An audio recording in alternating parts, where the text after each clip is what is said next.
Hello, and welcome everybody to our event titled Carbon Copy and Community Pioneers in Conversation. My name is Ric Casale, and I'm a trustee and co-founder of Carbon Copy. We're delighted to be a part of this Cambridge Zero Climate Change Festival. The tagline for this festival is, "Let's work together for a carbon zero world." And we're going to talk about in our event what this looks like practically and locally where we live. How do we get our communities more involved? How do we build momentum? In a minute, I'm going to introduce you to 4 people from 4 different parts of the country who are doing all of these things so that we can hear their stories. But first, a few housekeeping details. The event's being recorded, and it'll be available on the Carbon Copy website afterwards. Each of my guests will give a brief overview of their particular initiative. And then when the 4th guest is finished, we'll move on to a roundtable discussion. There's a chat option at the bottom of your screen. And if you want to ask questions of any of my guests, please feel free to do so. I will try and fit some of those in at the round table at the end. So without further ado, let me introduce you to my 4 guests. First is Kanahaya. She is working on Food Connect, a new zero carbon means of delivering food surpluses from retailers to community fridges.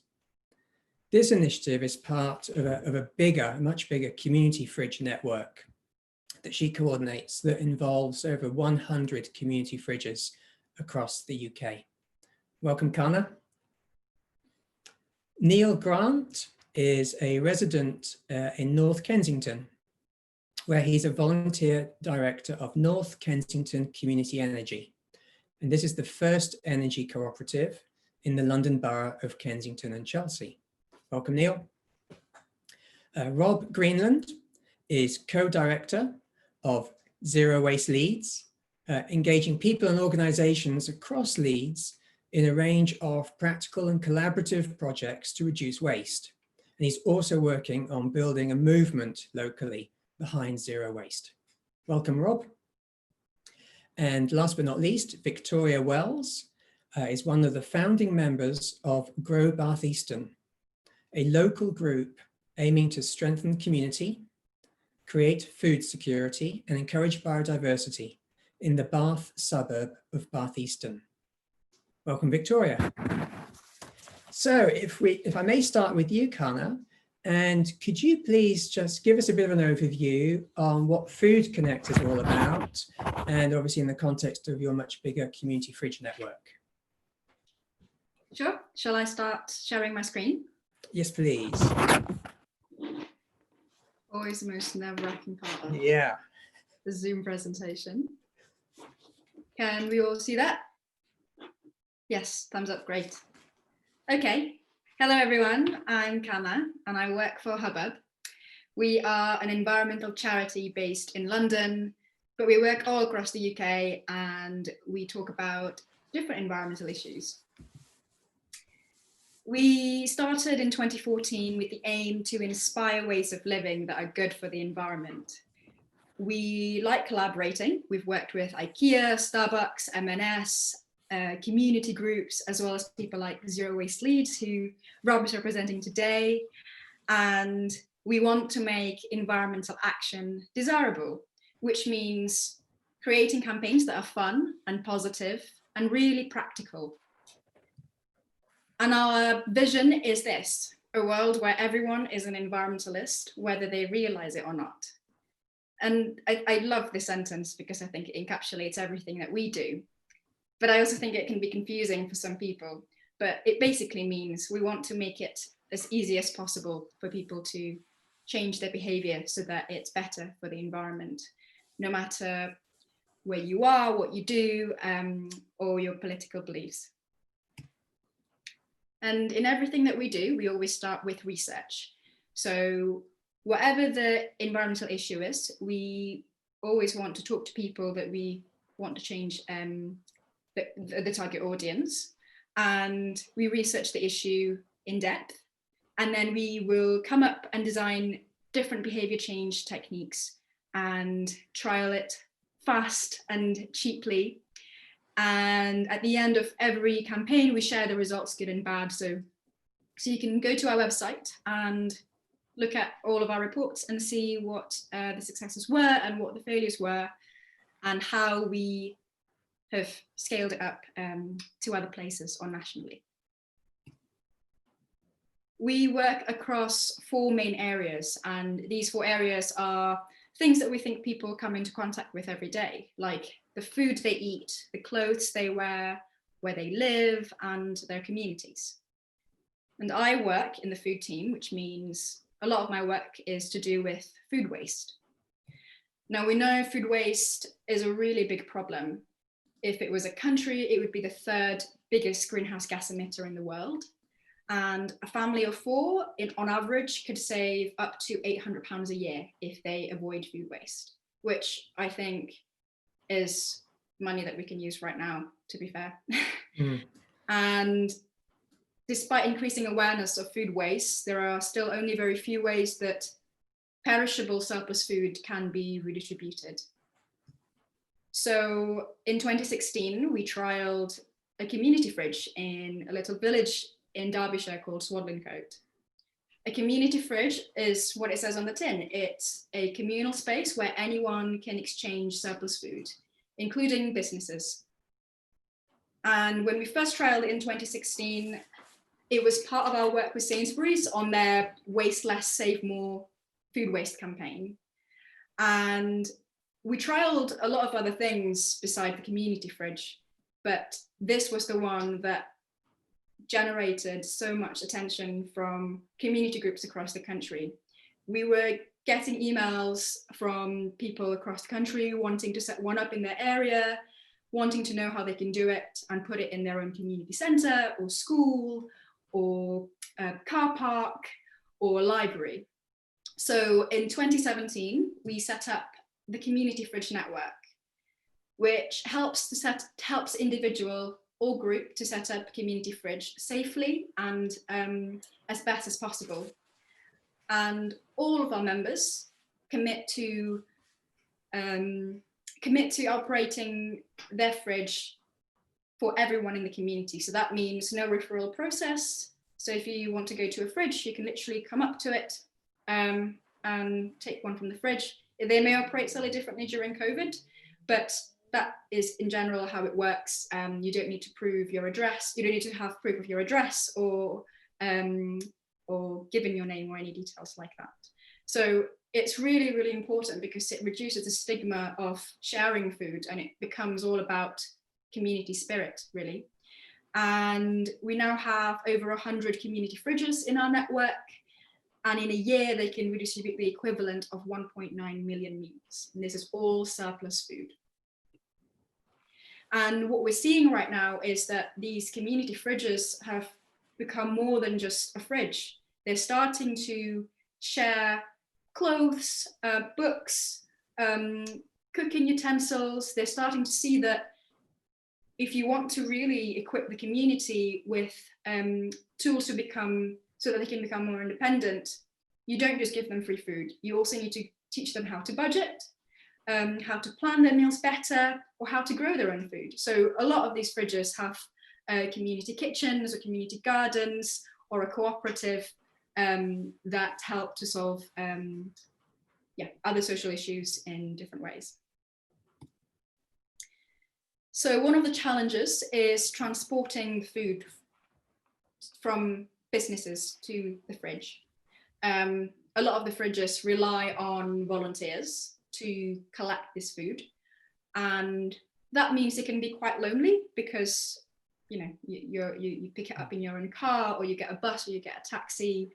It can be more than one person can carry, so you might have to do 2 trips or 3 trips, and yeah, it's just generally not a very social activity. And if you're volunteering for a community initiative, you probably want to be meeting new people, you want to be around people and want to do things for your community. And a lot of the community fridges reimburse their volunteers for for collecting the food, so whether that's the bus fare or petrol. So we decided to launch Food Connect. We're trialing this in Milton Keynes at the moment. It's a zero emission service to transport surplus food. At the moment, we've got a fleet of 1 electronic van and 2 electric bikes transporting food to community fridges in Milton Keynes. There are currently 6 community fridges in Milton Keynes, which is why we chose that area, because it has a high density of community fridges. I think it's one of the highest density community fridges in the country. And the idea is that we want to provide a new way of redistributing food surplus that doesn't place the burden on the community group. And we want it to be something that's financially sustainable and can be scaled in other locations. Here are just some pictures of what Food Connect is like. It's, as you can see, the design is very playful, it's very bold, it makes people smile, it's very people oriented. And this is what's currently happening in Milton Keynes. And we're really looking forward to seeing the results of our trial and how it operates during COVID, which is completely different to how we first imagined it. And that's it. If you've got any questions at the end, I'd be happy to answer. Thanks. Oh, that is fantastic. I love both. I think the Food Connect is a really exciting pilot, and what you're building off of the base of the community fridge network is just phenomenal. Definitely, we've got some questions for you and everybody else at the end. Neil, can I turn to you? And again, let's hear about something very different now, which is a community-led energy co-op. Yes. So I'll turn it over to you. Great, thanks, Rick. And thank you, Kana, for your talk. That was really interesting and inspiring. Before I was living in London, I was living in Cambridge, where there was a community fridge that I really enjoyed benefiting from and contributing to. So it's great to hear more about that network across the UK. So I'm just going to share my screen and talk to you about North Kensington Community Energy. So hopefully you can see that now. Yeah, great. So yeah, I'm talking to you about North Kensington Community Energy, and we are building community and tackling climate change in Kensington and Chelsea. So who are we? So we are a community organisation that install community-owned solar panels in West London. And so our projects have 3 simple steps. So first, people like yourself, interested members of the community, come together and they pool investment. And they use that investment to buy solar panels. So these solar panels are owned by the community. They're not owned by private companies whose primary motivation might be profit, but instead they're owned by the community and for the community. Then North Kensington Community Energy, we install these solar panels on buildings in the local area, and we sell the clean, renewable electricity to those buildings. And so that's doing 2 things for us. First off, that's tackling climate change, is generating clean electricity and preventing carbon being emitted into the atmosphere. But secondly, it turns a profit. And we use that money that we make from selling the electricity to do 2 things. First, we repay investors. So anyone who puts money into the project gets money back.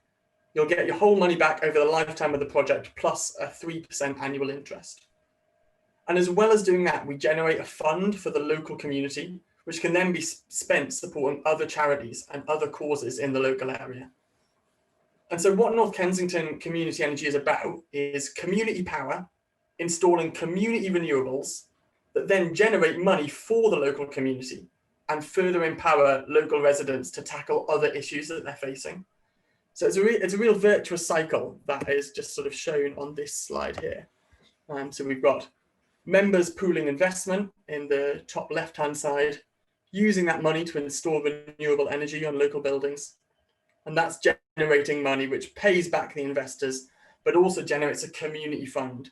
And every member of our community, every member of North Kensington Community Energy gets a say in how that community fund is spent and where it goes on a 1 member, 1 vote basis. So that's who we are. That's what we do in a nutshell, installing community-owned solar panels to tackle the climate crisis and generate money for other local causes. Why is this so exciting? I think there are loads of reasons why I am really passionate about North Kensington community energy and why I think community energy schemes up and down the country are a really exciting part of the climate movement. I think a couple of reasons that I'd want to highlight though are the following. So the first is that it's a way of taking climate action that everyone can be a part of. You know, we often hear that tackling climate change is going to require everyone to be involved. And that is true. You know, we're going to need everyone now if we want to make the systemic change that is needed.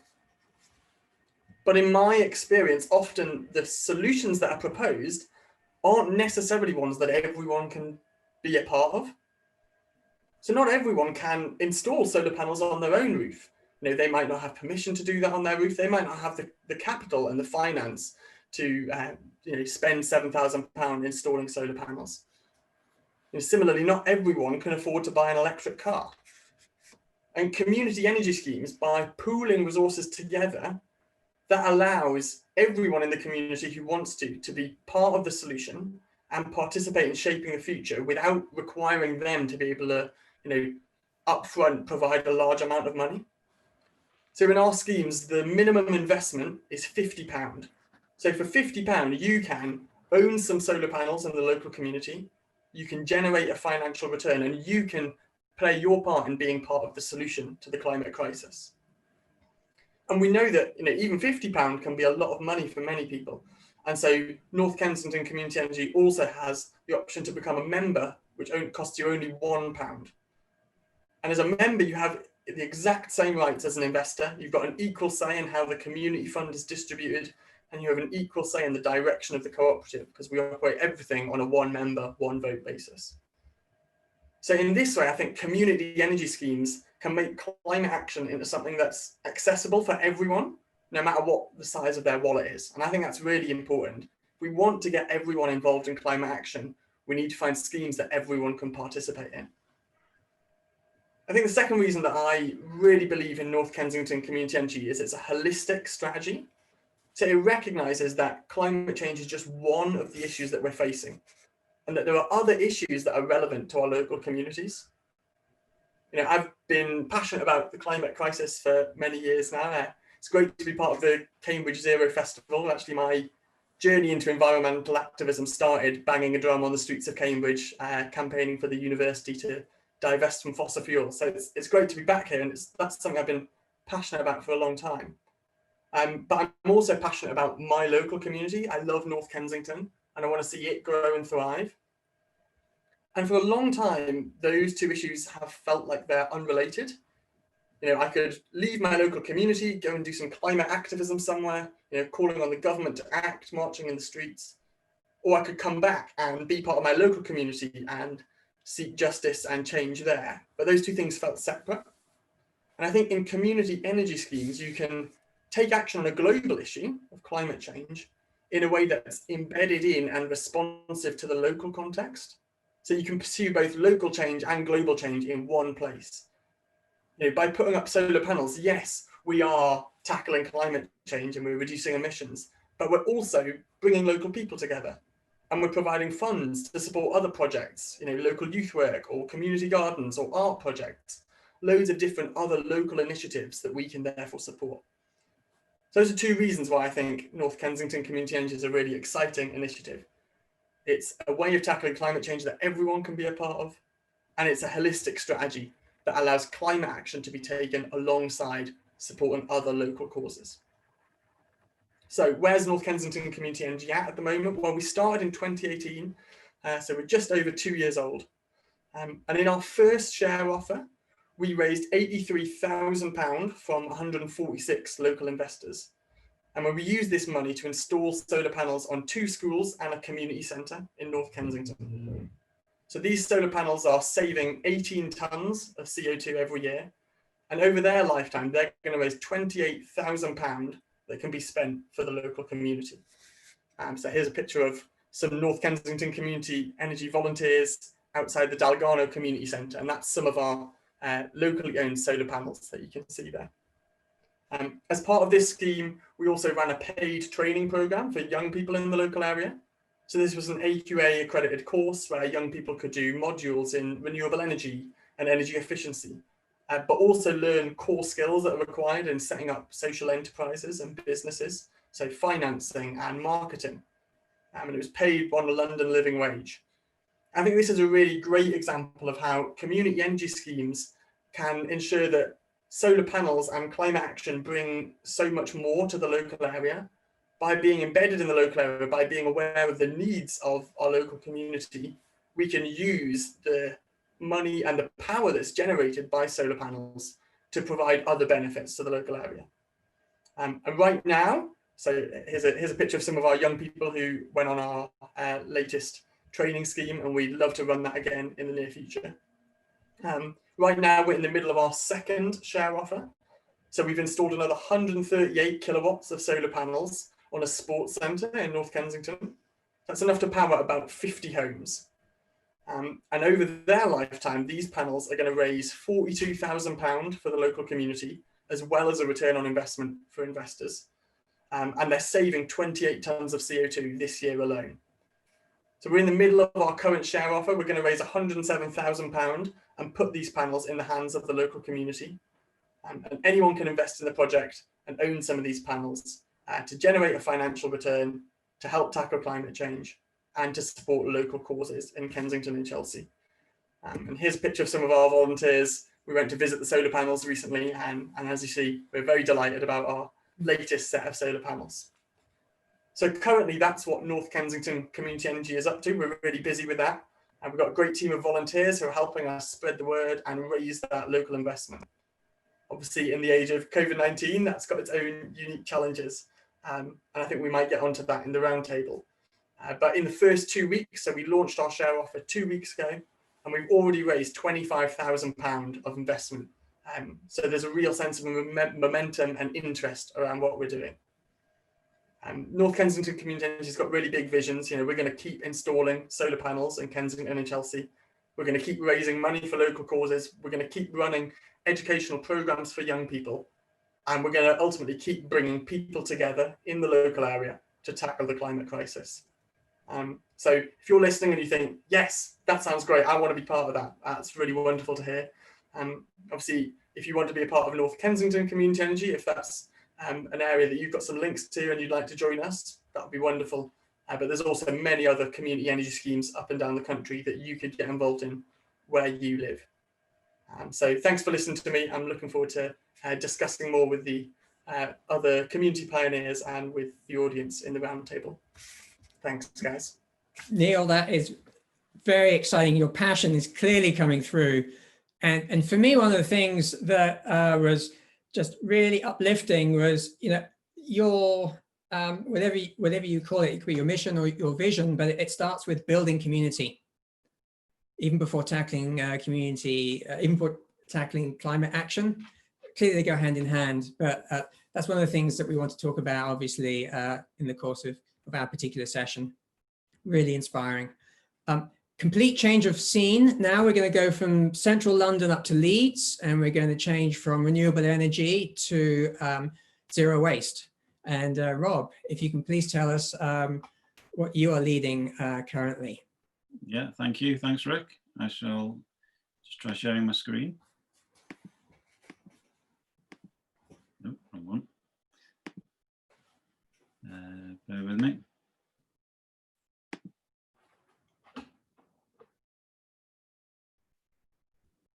All right, yeah, we all there? Good. Okay. Yeah, thanks, Rick, and welcome everybody, and thanks for having us here this afternoon.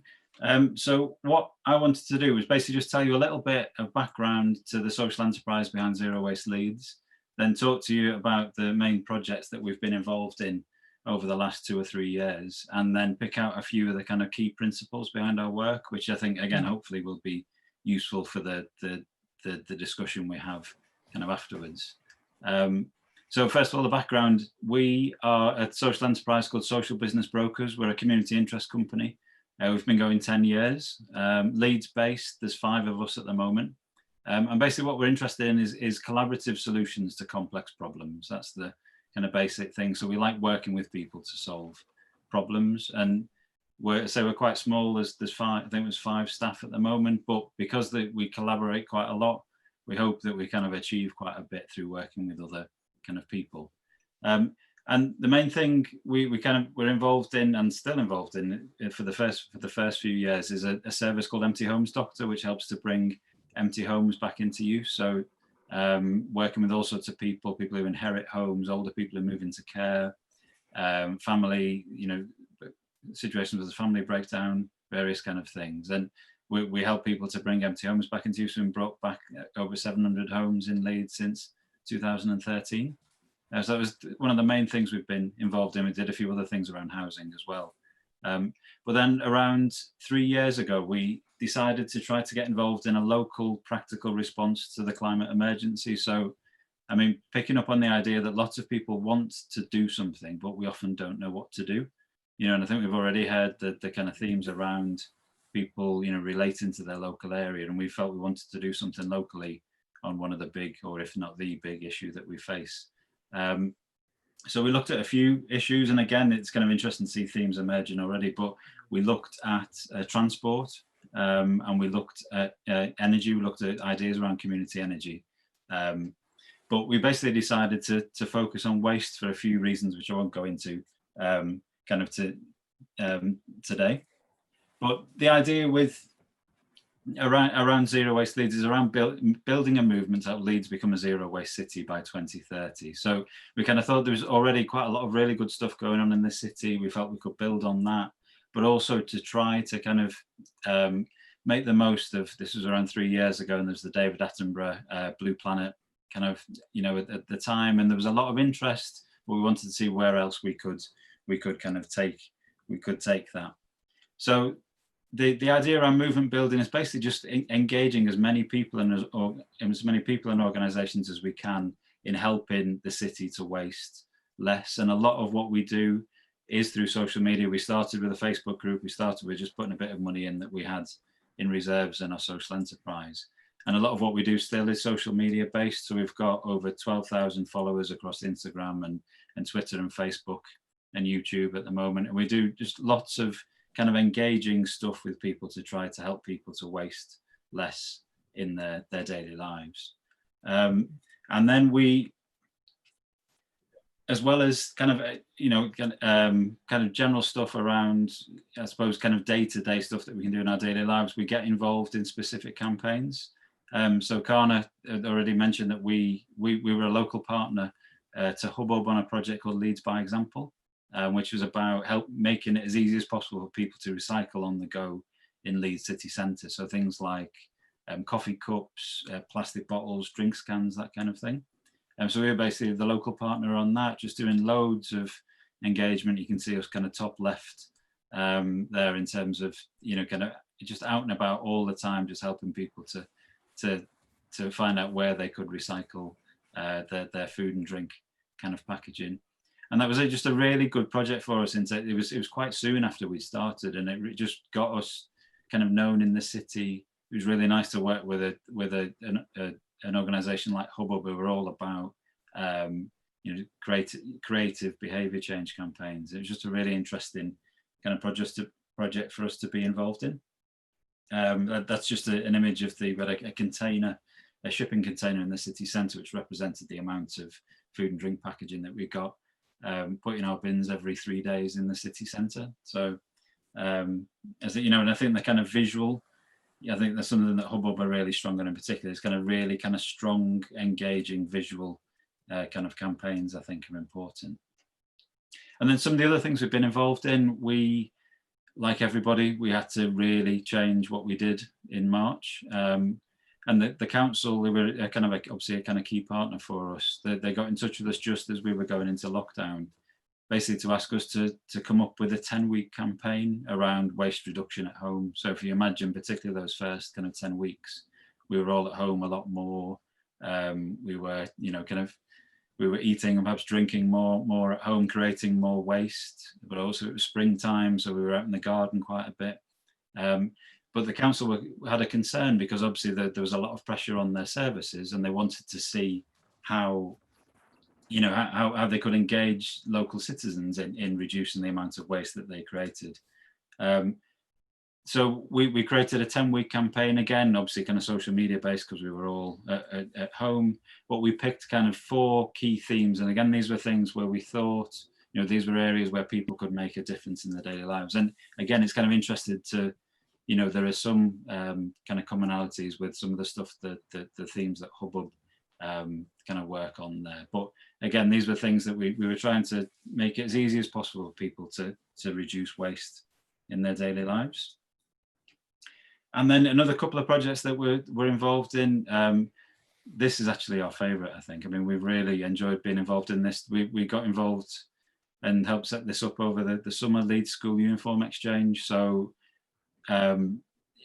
you probably guess what it's about. It's about swapping school uniform. But I think the interesting thing here was we picked. It was the timing was good, if you like, in that it was after schools had not been, our kids hadn't been at school for 4 or 5 months. There was actually loads of really good quality school uniform out there. People were also struggling to get hold of uniform because there were some supply issues with some suppliers, but also obviously there are plenty of people for whom the expense of uniform going back to school is really quite high. So we basically, we encourage parents, community groups and schools across Leeds to basically set up local school uniform swaps. Again, that's all, most of them to be done online. They were able to do a couple of kind of physical swaps over the summer.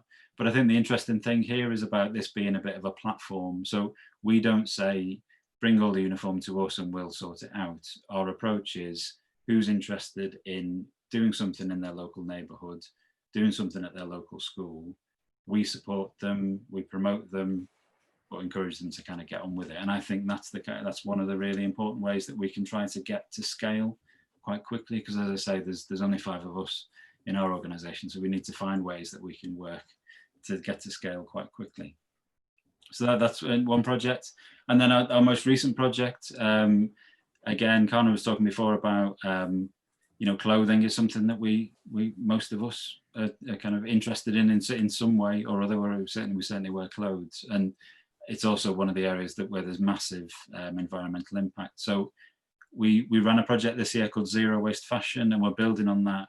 Kind of launched a new project in the last few weeks called Leeds Fashion Futures, basically looking at how we can work together as a city to reduce the environmental impacts of our clothing. And the killer stat really is that we've estimated that 4,000 tons of clothes go into black bins, kind of residual waste each year in Leeds. And obviously that's a massive waste of clothing and textiles. We want to find practical ways that people can kind of do better things, whether it's giving it away, whether it's repairing them or recycling it in the right kind of way.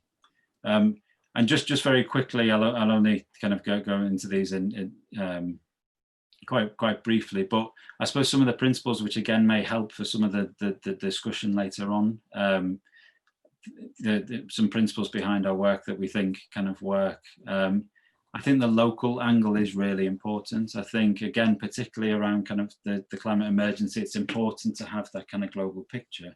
But in terms of action, most of us kind of relate to the place that we live, and we try to make our work very relevant. And then when you talk to people about recycling, it is really important that you give them, locally relevant kind of information as well. I think there's something in our work about trying to, be really kind of positive and I suppose, kind of solution focused, if you like. We know there are massive problems. We know there are inconsistencies in, we might do one thing in our lives that makes things better, but the next day we're doing something that's not quite so good. That's the kind of complexity of our lives, but we try to focus on the kind of positive kind of things that we can each kind of do and be open about some of the challenges in that as well. I think for kind of movement building, I think we try to keep all our content quite engaging and shareable. So again, to try and encourage as many people as possible to kind of get involved, which I suppose leads us on to that 4th point about encouraging people to get involved. Not everybody who follows us is following every single bit of information, but the uniform project is a really good example of where people might often come to us and say, what you do, what's going on in the city about, sharing school uniform or whatever. And our response is to, how can you get involved, and how could you help, and how could we help you kind of get involved? So kind of make it easy for people to engage. And then this kind of final point, it was just the idea of using our platform. Do you know what I mean? That's something. I mean, if we think that I think the best example I see at the moment is Marcus Rashford, in terms of the way he's taken the platform he's got, and he's using that platform for good. And there was another footballer, actually, Megan Rapinoe, American kind of footballer, and she got an award last year. I kind of watched the speech, and she talked about kind of sharing her platform and building ladders all around it. And I just thought it was a lovely kind of image. And I think that's what we try to do in our work, in that we've got a platform, we've got 12,000 social media followers, we run certain campaigns. But the idea for the big thing for us is about how can we share that platform, whether that's with other people in the city, with other really good organisations in the city, but then kind of build those ladders around it so other people can join us on that kind of platform. So that's a bit of a kind of overview of the work that we do, and I look forward to chatting more in the conversation that follows. That's, again, another fantastic example. What strikes me, Rob, is this notion of how do you create a platform, and then what are the levers? How do you then use that to try and scale? Because to your point, if the challenge is to try and get everybody involved and to create some kind of a movement, we need to kind of find where those key points are to engage people. And there's clearly a lot going on in Leeds, and we'll definitely come on to it in our chat just after our last guest, Victoria. So now we're going to change, we're going to go down south, down to Bath Eastern. We're going to change our perspective again, and we're going to look at maybe food security, but it's much more than that. And what I'll do is, first of all, we'll just play a video, and then we will hear a little bit more from Victoria. So I am responsible for playing the video, so bear with me.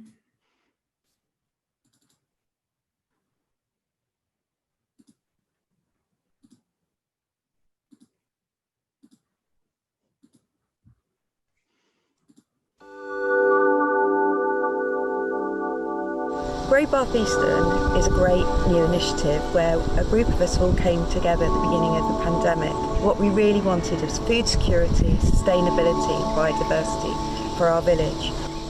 By growing food together, it's a way of bringing us all together as a community. Therefore, we really want to start planting on local unused bits of land, creating markets. And for me personally, this creates a real inclusivity within an environment that maybe we sometimes feel a bit disconnected because we come and go in our daily lives and don't always get to know all our local community. By sharing food, security, biodiversity, and creating a better environment for us all, it will create a better place to live. I discovered permaculture back in 2005, and ever since I've dreamed of edible landscapes wherever I go. And my vision for the estate is for some kind of community farm where we can have sheep grazing rather than the mowers going round, and more edible production. Through the Grow Bath Eastern initiative, it feels like it can become a village-wide success with all the hands on board, and I'm here to enjoy the ride. For many years I've been very aware of where our food comes from, or trying to become more aware of where my food came from. You know, we don't know where our vegetables are grown on the whole. We don't know where the meat that we eat comes from. It travels many miles to the shops before we get to buy it. You know, we're all aware of these issues, but a lot of us perhaps don't. We feel powerless to do anything about it. So I've been growing my own food at home, and about 4 years ago I started to develop an idea about trying to get together with other people who grew their food at home and try to make some kind of food growers group. The idea was one person would grow the onions and garlic, someone else would grow potatoes and spinach, and then we could all share and we'd get fresh food for less. And we started Grow Bath Eastern. The land that we live on around Bath Eastern used to be covered in market gardens. There used to be a lot of food grown here. And Bath Eastern is a great get fresh food for less, and we started Grow Bath Eastern. The land that we live on around Bath Eastern used to be covered in market gardens. There used to be a lot of food grown here, and we believe that it could be again. We could be growing food together as a community, form a market. We could then be providing that market with loads of fresh food that everyone could buy at reasonable prices. This would strengthen the community. We could all do it together. The idea is to become a bit more resilient, a bit more self-sufficient, so we can tackle things like lockdown, recessions, stuff like that, that's the probable future. We really hope that you'll get involved with it and find a place for yourself in Grow Bath Eastern. As a child, I was inspired to grow fruit and veg by my grandmother, and somehow I found within the garden a real sense of connection. For me, Bath Eastern is such an environment that you can really feel that sense of community and connection through our surroundings. And I think that it's important, especially in these current circumstances, that we actually all embrace an opportunity to contribute to our environment in terms of growing things and sustainability. And that's my passion, and that's why I joined Grow Bath Eastern. I was interested in Grow Bath Eastern because I think teaching kids where food comes from, there's way too much processed food out there and food miles. So hopefully really interested in educating people in growing their own food and setting up a community site where we can help out people with the different health issues and just get a space where the whole community can enjoy. We're really interested in introducing everyone to a kind of more sustainable kind of way of living. We're really looking forward to working with other members of the group and with other members of the community. So we're open to any suggestions. We're going to green up the area, and we're so lucky because it already looks pretty green, but it could be so much better, so much more productive, and so much better for wildlife and for us as well. So please join us.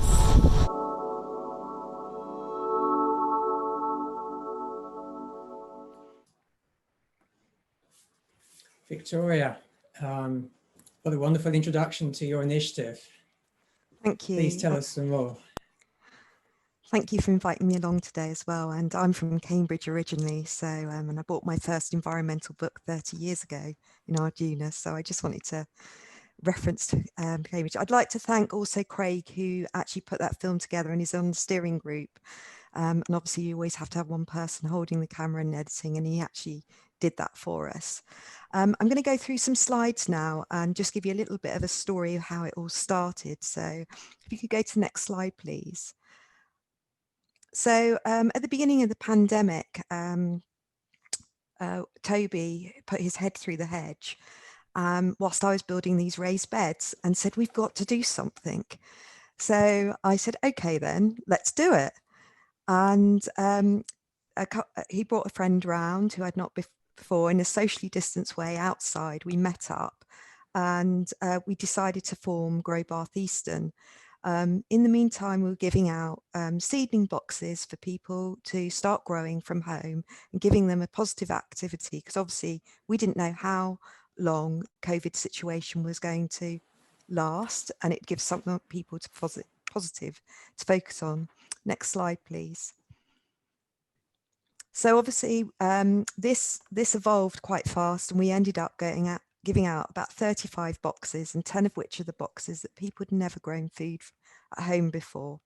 In the meantime, people were bringing up plants to us, and this was really, really good. So we formed a steering group, and this evolved over the months where we had lots of open meetings. Next slide, please. And we decided to write to all the residents because obviously, as I said, it was an unknown situation. And so we could give people intentions of what we were going to do. And this happened very, very early on. And again, Craig did with an artist, Alison, who was in the film, came up with our design, and we wrote, and on the back, we gave people an activity to do by colouring in. And our core themes, we wanted to obviously strengthen community, create our food security, and create better biodiversity. Next slide, please. And here we are. So we started off, and some of us had never met before. so we started off with WhatsApp meetings, and then which was great fun. And Rex the Rooster also joined in a couple of times, so that was good. And over this time, we started to form our structure and constitution and bank account, because our local ward councillor had put out a call that we could apply for a small grant of £500 to benefit the community. So this is what we did in that time. Next slide, please. And so whilst we were doing that, we also, luckily a local magazine, because we wanted to reach people also that don't use social media and are reliant on these magazines and enjoyment to read. So we did this as well. And if next slide, that's great, thank you. And so we had a series of meetings. Once lockdown came off, we were able to have socially distanced meetings outside, and we invited other partners in, like local ward councillors, who gave us really, really fantastic advice, because although we all have quite an environmental background and experts in ourselves, we've never set anything up like this, and we were also in a pandemic. So we sat round underneath a drizzly tree one evening, drinking mulled cider and really listening to sort of third sector advice and groups. And we quickly formed and started collaborating with Baines Council Housing Association, because there's a really fantastic, beautiful estate in Bath East, and it overlooks Salisbury Hill Meadows, but actually has loads of waste land that's not being used and planted on. And so we thought this would be one of our key themes. And we've also worked with advice for Bathscape and Waterscape. We've recently had a new member join our team who set up Penny's Pantry, which is a food pantry. And we are also supplying any unused homegrown food, and we can supply to that. So we've already started food sharing. And that's going really well. We've talked to churches, and the local church who's about to set up an eco group, and Grow Bath Eastern will help to advise them. Next slide, please. So so we set up a website, and again, a lot of design went through into that, and on social media as well. And again, obviously with lockdown looming, we decided that we needed to create activities for people to do at home, like cooking chutneys and jams, but also environmental simple activities so people can engage in different format, and also continuing writing for a local look, so that we can keep that conversation going. So we finally negotiated a piece of land. Next slide, please.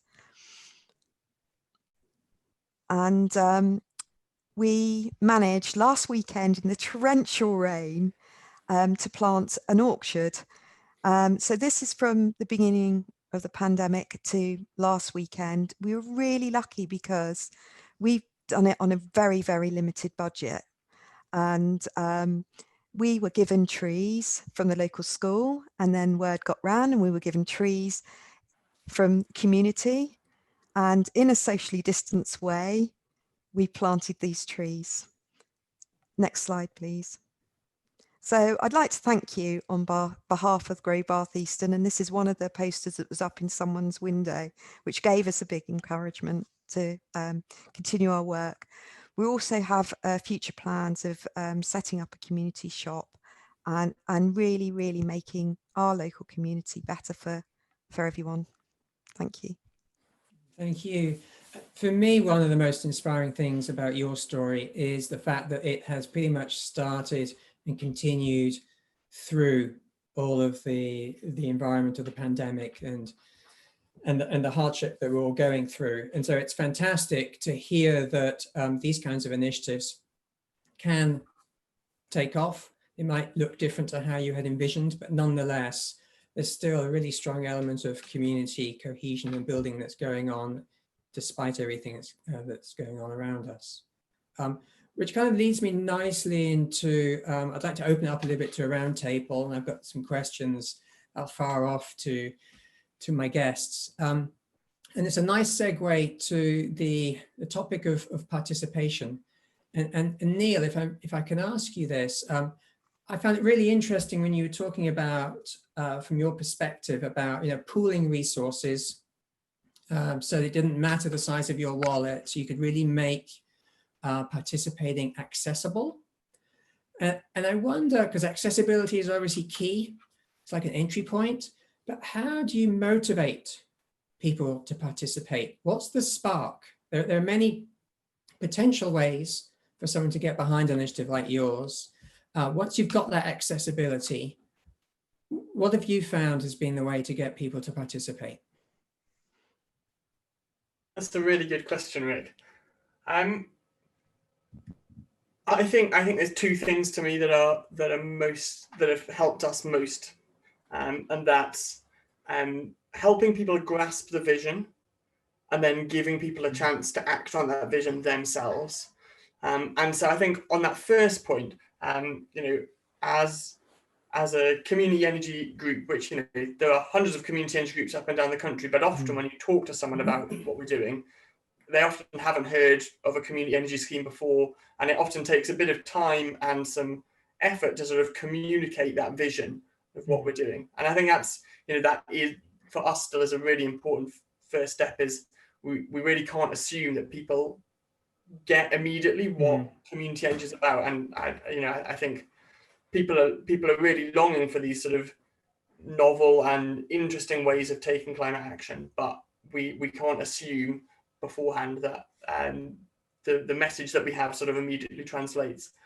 But I think, to me, the most important point, and this comes back to what I was saying around accessibility, is that people want to do something, people want to have an action that they can participate in. And so, for us, how do we motivate people to be part of it? That happens largely through our share offers. So, for example, the share offer that we're in at the moment, it's a really good time for someone who says, "Oh, this sounds really interesting. I want to be part of it." It's about sort of, yes, communicating that vision, but then saying, "Great, you're on board. Here are some really easy ways that you can be involved. You can come flying with us. Obviously, not at the moment in lockdown, but at other times, you can help us design. Help on our graphic design team designing some of our social media. You can be part of our local engagement team who are emailing councillors and residents associations and building those networks." I think to me, and I think this is what I love about all everyone else's presentations as well, is that these are ways of tackling climate and environmental issues that help people grasp the vision, but then give them the tools to do the things that they want to do themselves. And I think that's really important in sustaining participation, is not having a model where people are just sort of pulled along as passengers, but instead they're given real agency to make decisions and shape and make change themselves. And what I hear from you, which is really interesting, is that there are potentially lots of different angles. So you can have different conversations with different people in order to try and bring them on board. Rob, if I can build on that, I think in many ways, we need to try and be talking to the people who are least likely to make these changes. We don't want to be just talking to ourselves. We need to be increasing that pool of participation.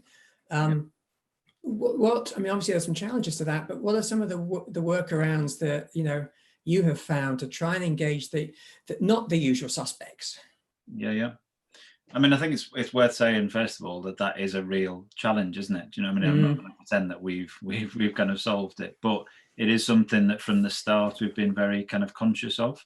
And we try to design things to try to kind of engage people who may not be your usual suspects, if you like. But it's hard. But I think one of the reasons that we really liked the school uniform project is that was a really good way of engaging people who weren't that interested in the environmental aspect to it, but were families who needed uniform last summer.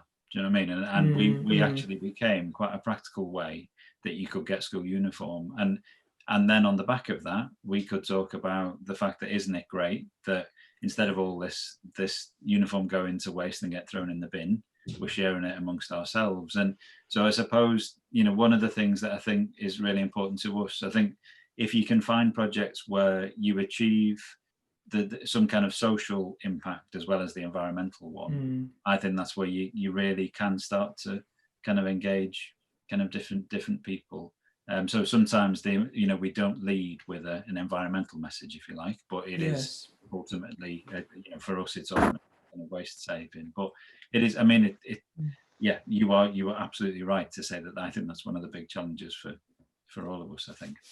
Although it's interesting, like you say, that to try and get ourselves out of the box, sometimes people put us in an environmental box or a climate action box, and then they label it and say, well, that's not for me. And Kana mentioned how, one of the opportunities, like you say, is for all of us to be an environmentalist without necessarily knowing we are. And so I think that's an interesting way of getting the people that wouldn't typically engage to do so through other ways. Kind of moving on a little bit to collaboration, which is clearly a common thread in everybody's stories.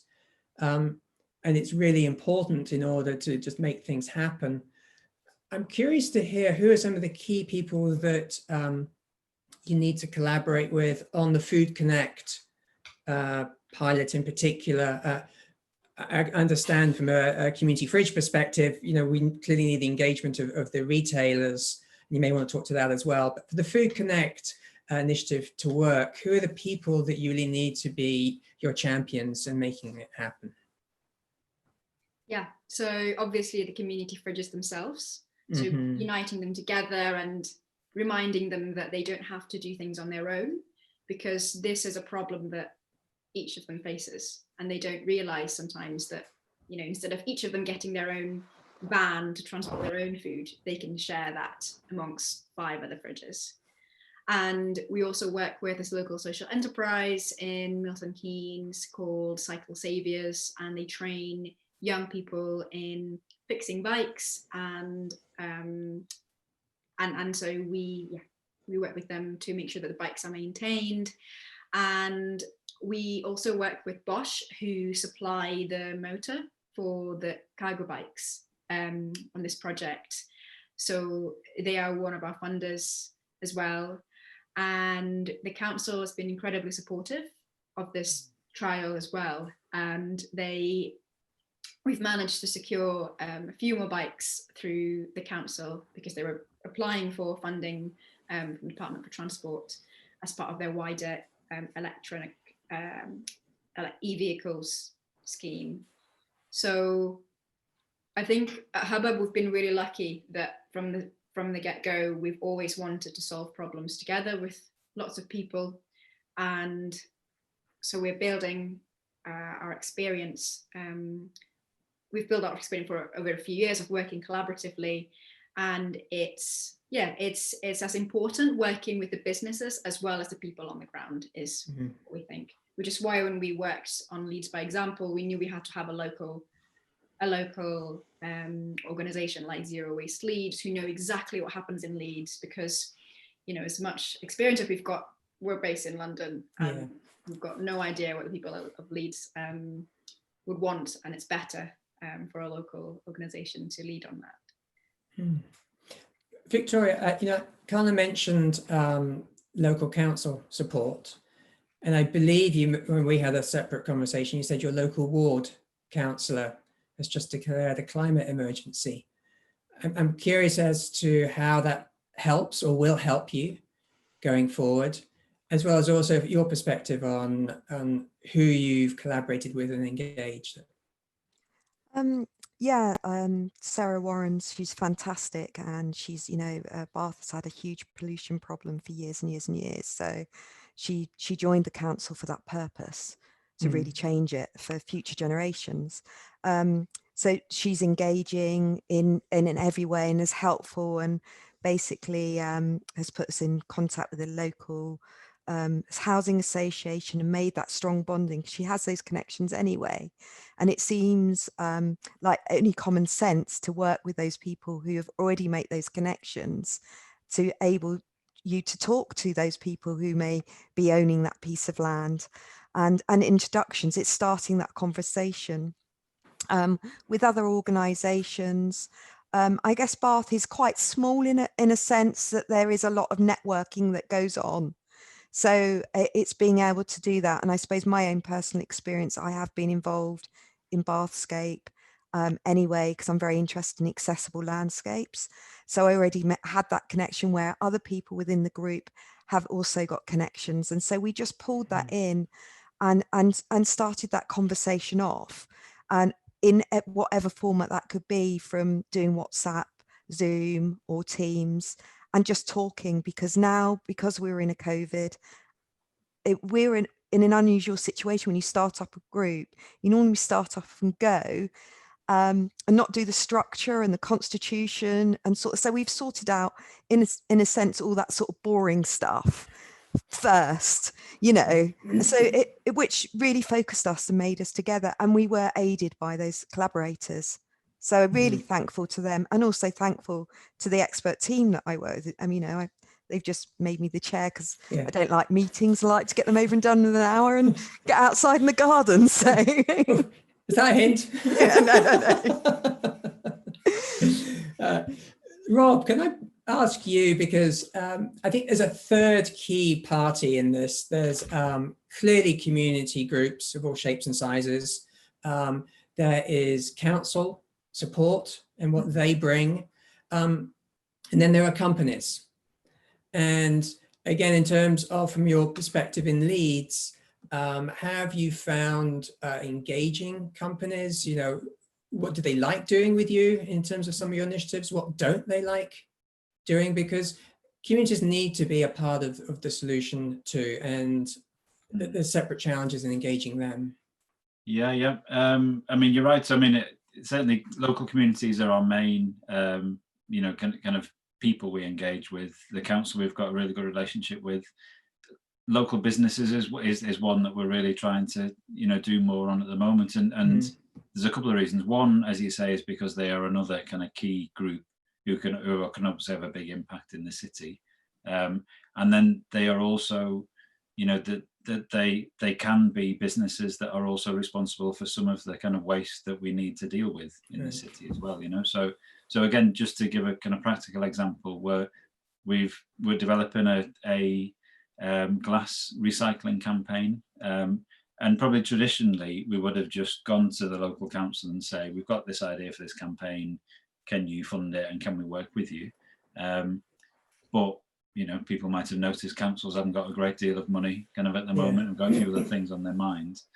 So that, in a sense, that was one of the reasons we started engaging kind of local kind of businesses in the glass industry, because Yorkshire is actually quite a strong, you know, it's quite a big, well, not a big part of the economy, but it is in terms of glass, that there's quite a few kind of businesses kind of here. And I think, so, you know, to be blunt, we want them to kind of put some money in.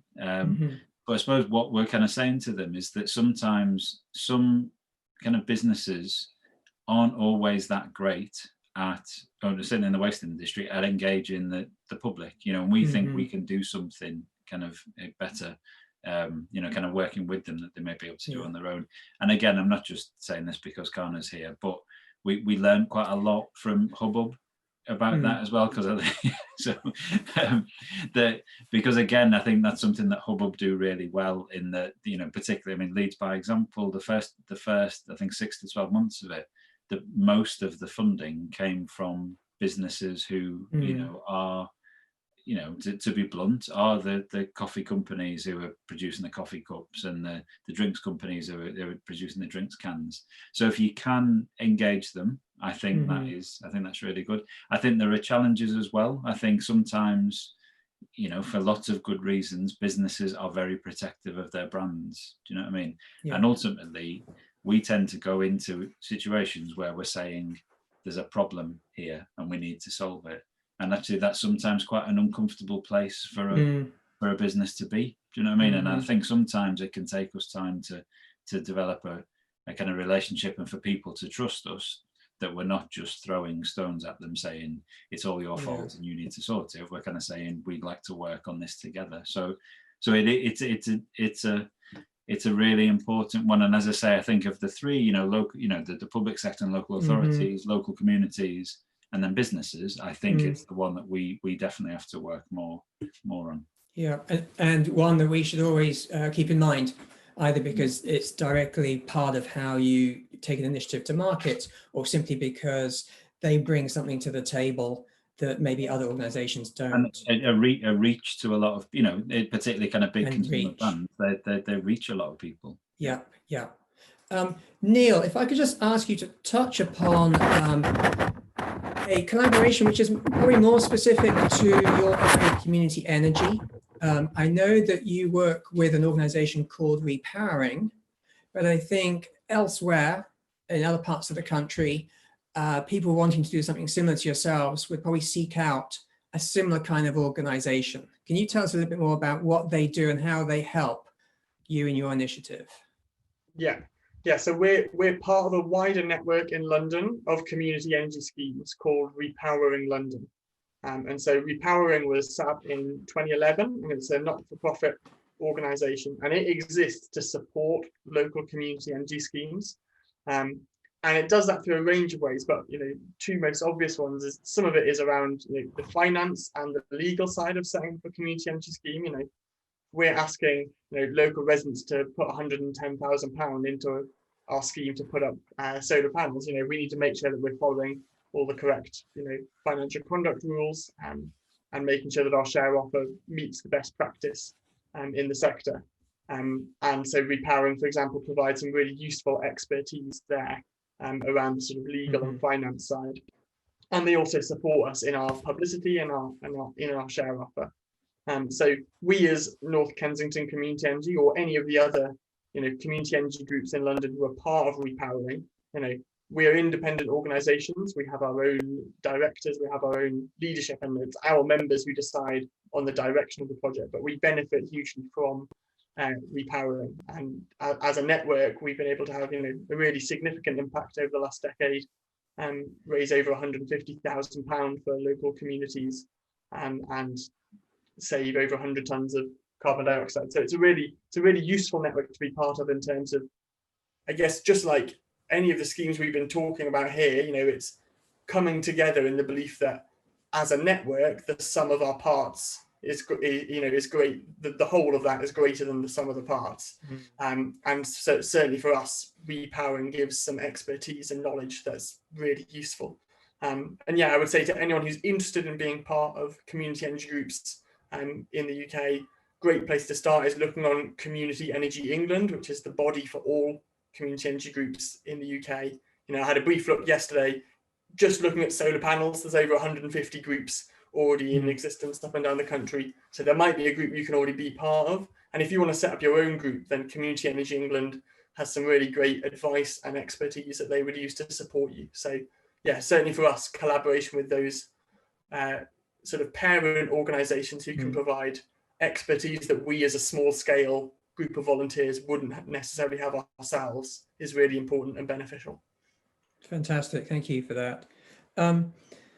Turning a little bit to, we've had a bit of a conversation on the social benefits, how we can talk about these initiatives in broader terms so that people will maybe engage in a community energy project, they may engage in a waste project, etc.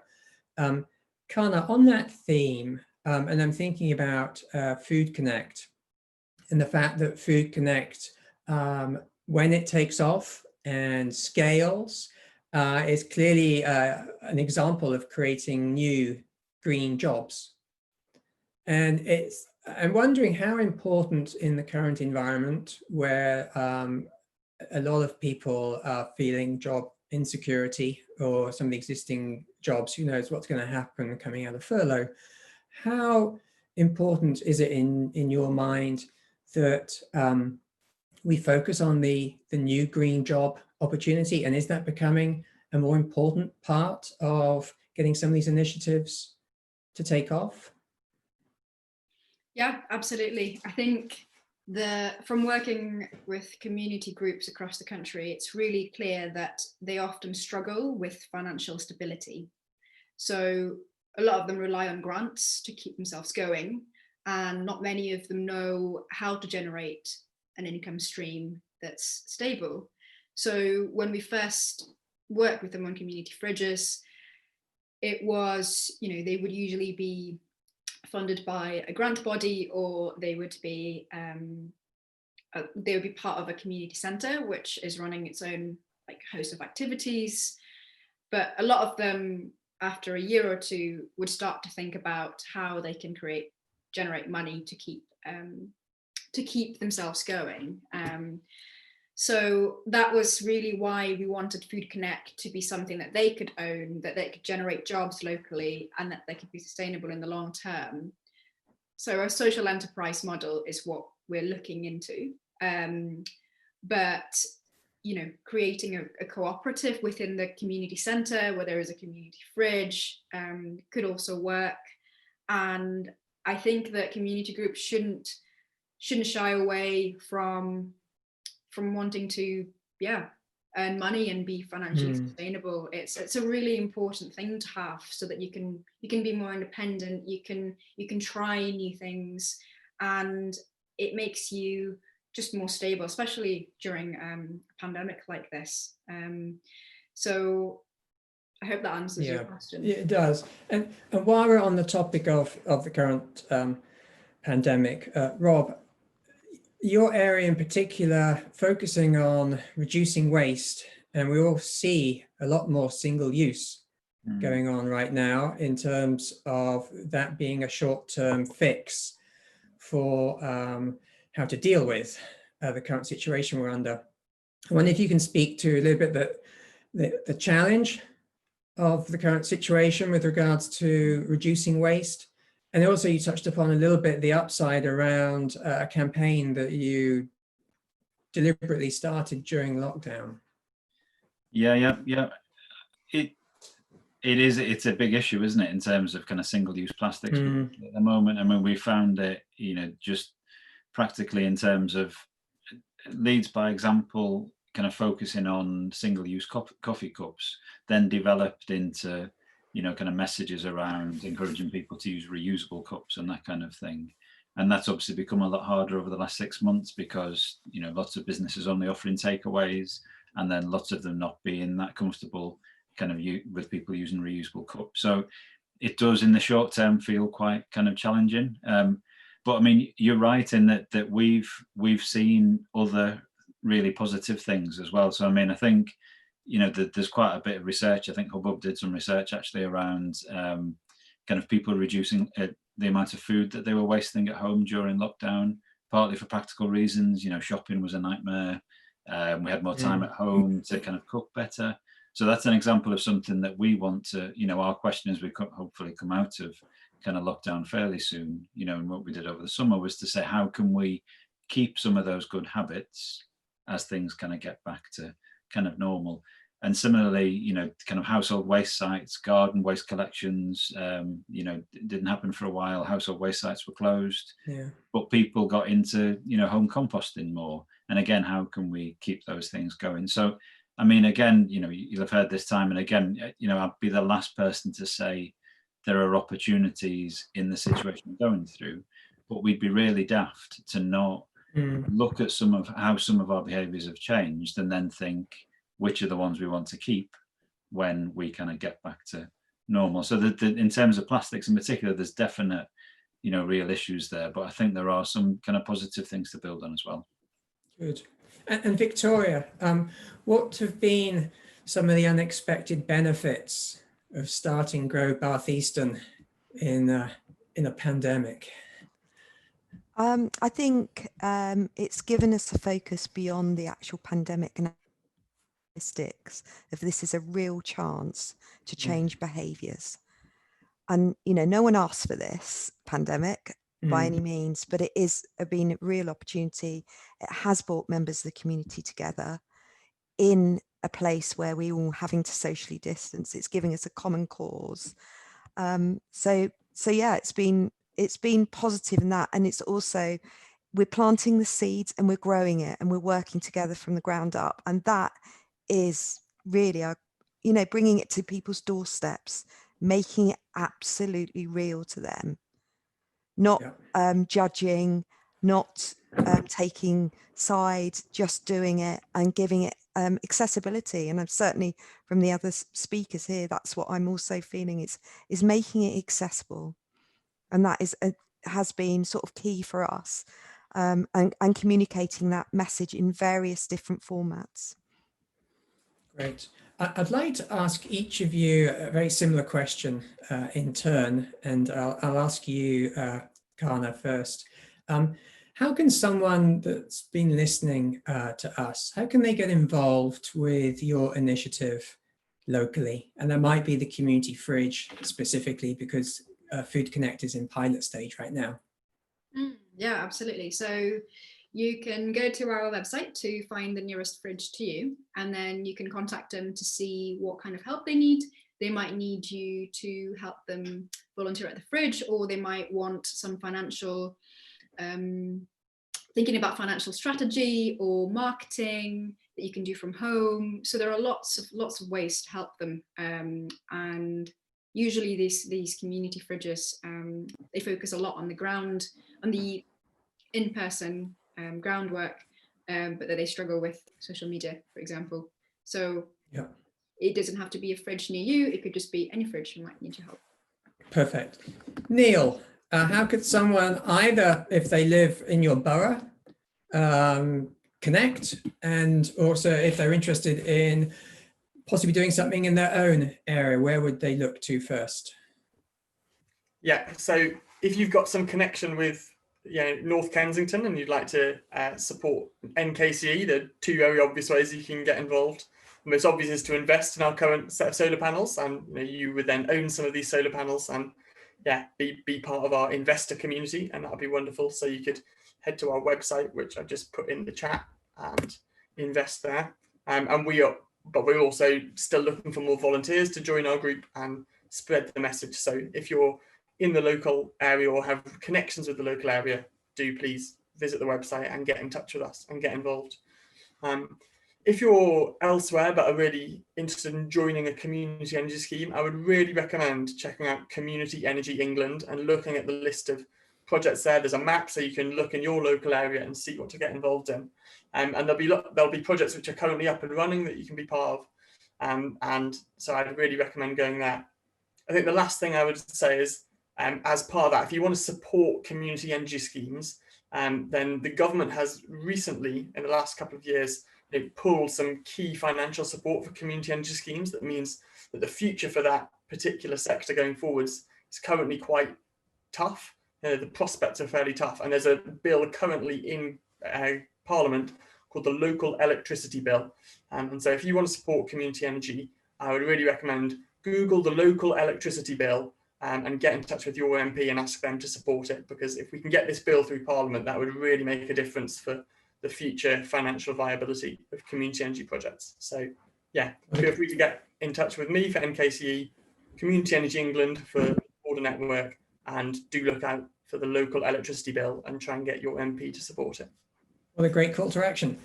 Rob, up in Leeds, how can we get more involved in Zero Waste Leeds? And possibly is there something that people can do similar elsewhere? Yeah. So I mean, in terms of Zero Waste Leeds, I mean, just Google Zero Waste Leeds and you find our website, Facebook, Instagram, Twitter, YouTube, whichever kind of takes your fancy. And I mean, there you kind of find out, there's plenty of just kind of practical day-to-day advice and tips on how to waste less. Again, I mean, in terms of kind of practical ways to get involved, I mean, there are two at the moment. And again, these are both also the Facebook group. So if you searched for Leeds Fashion Futures, that's the kind of the project working on reducing the impacts of kind of fashion.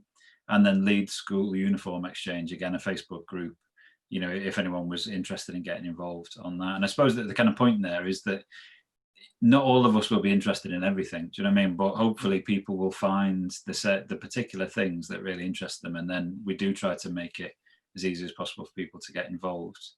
I mean, in terms of other places, I mean, we would love more. I mean, I think there's good stuff happening elsewhere in the kind of country, but we don't think there's that many people doing the kind of thing that we do, which is just trying to make the day-to-day waste reduction in a place in all sorts of different ways to make that kind of quite engaging. So that's not to say there's no one doing it, but we think that we've got something to offer. So we're hopeful, we'd like to think we could take it elsewhere, but also hopefully other people will get on and look at doing, similar things.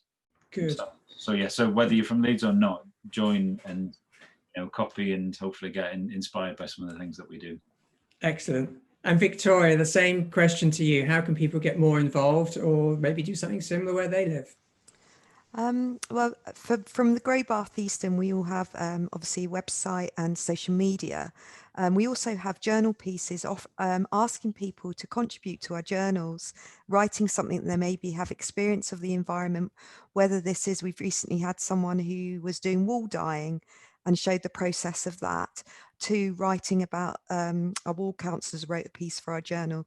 So this is how we're doing by engaging local community to sort of just build up that framework. And then obviously looking out now, as we are also a community organisation at the moment, but we are looking to doing a social enterprise in partnership with that, so it feeds into each other. So we will be looking at other models externally and beyond the city, because obviously we need, whilst we also obviously looking in quite a lot, we also need to look out. And that's the only way that we create these networks. Thank you. I'm conscious of time, so I'm going to try and do a brief wrap up. And it's been really, really interesting and inspiring to hear your 4 stories, different perspectives, and the fantastic work that's going on. If I were to try and pull out a couple of common threads, I think clearly for me, I hear very loud and clear that community is obviously playing a central role in taking climate action, and that climate action looks very different, and it's not something you necessarily put in a box. People get lots of different things out of the different initiatives that you're doing, but clearly community is a common thread wherever you are. I think a second theme is the importance of collaboration, and that collaboration clearly is very broad, and wherever we come at it from, we do need to be working with other organizations. And maybe that's going to be a bit out of our comfort zone. But if we all are going to get to a net zero target, then we need to have organizations working with one another who perhaps haven't worked together in the past. So collaboration, I think, is clearly key to success. And for me, the third takeaway would be that success is not simply measured in terms of carbon reductions, or in the case of community energy, it's not just kilowatt hours. Clearly, there are other things to do with community and care, social resilience and cohesion. And for me, that's one of the exciting things about the community element within climate action, is all those co-benefits that flow from it. So I'd like to thank Kana, Neil, Rob and Victoria for taking the time to share their very inspiring stories. I'd like to thank Cambridge Zero Climate Action Festival for letting us be part of this important event. And I'd like to thank you, our audience.